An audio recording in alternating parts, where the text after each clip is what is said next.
महापालिका निवडणुकांसाठी महायुतीचा लढण्याचा फॉर्म्युला ठरल्याचं कळतंय। काही ठिकाणी महायुती होणार असली तरी काही महापालिकांमध्ये अजित पवारांच्या राष्ट्रवादीला सोबत घेतलं जाणार नाहीये। पाहूया।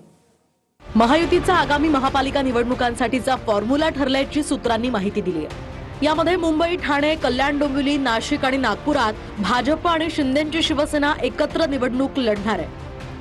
तर तिकडे पुणे आणि पिंपरी चिंचवड महानगरपालिका निवडणुकीसाठी भाजप आणि अजित पवारांची राष्ट्रवादी वेगवेगळे लढणार असल्याची माहिती सूत्रांनी दिली आहे। सूत्रांच्या माहितीनुसार पुणे आणि पिंपरी चिंचवडमध्ये भाजप आणि राष्ट्रवादीची ताकद समसमान आहे।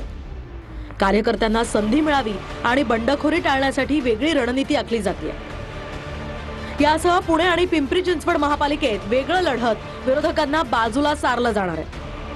तर नागपुरातही भाजपची ताकद अधिक आहे, तरी सुद्धा शिंदे सेनेला सोबत घेतलं जाणार आहे।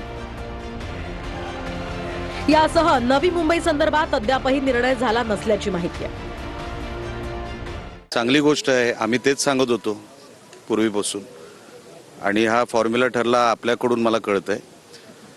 हे सगळीकडेच झालं पाहिजे, नुसतं महानगरपालिकाने त्यानंतर जिल्हा परिषदा पण आहेत। जे आम्ही सातत्याने सांगतोय की महायुतीमध्ये आपण लोकसभा लढलो, विधानसभा लढलो, तर सगळ्याच निवडणुका महायुतीमध्ये लढल्या गेल्या पाहिजे। माझ्यासारख्या कार्यकर्ता अतिशय आनंदी आहे किंवा समाधानी आहे जर हा निर्णय झाला असेल तर। की ही महायुती ठाण्यामध्ये होणार आहेत का, कल्याणमध्ये होणार आहेत का, डोंबिवलीमध्ये होणार आहे का, पुणे पिंपरी चिंचवडमध्ये होणार आहे का, म्हणजे फक्त मुंबईसाठी सत्ताचा वाटप आणि विशेषतः सत्ताकरणच्या नावाखाली अर्थकरण करण्यासाठी सर्व एकत्र येत आहेत। मात्र आपापल्या जिल्ह्यामध्ये आपापल्या विभागामध्ये वेगवेगळी भूमिका मांडत आहेत।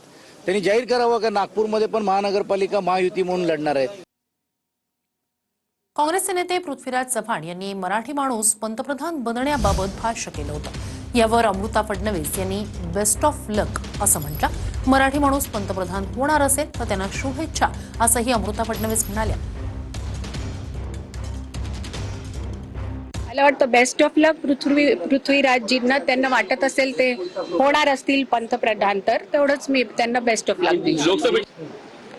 100% आय बिलीव्ह इन दिस। काम करणारा माणूस पुढे जावा आणि आपला मराठी माणूस सुद्धा काम करतोच, तर मराठी माणूसच काम करणारा पुढे जावा।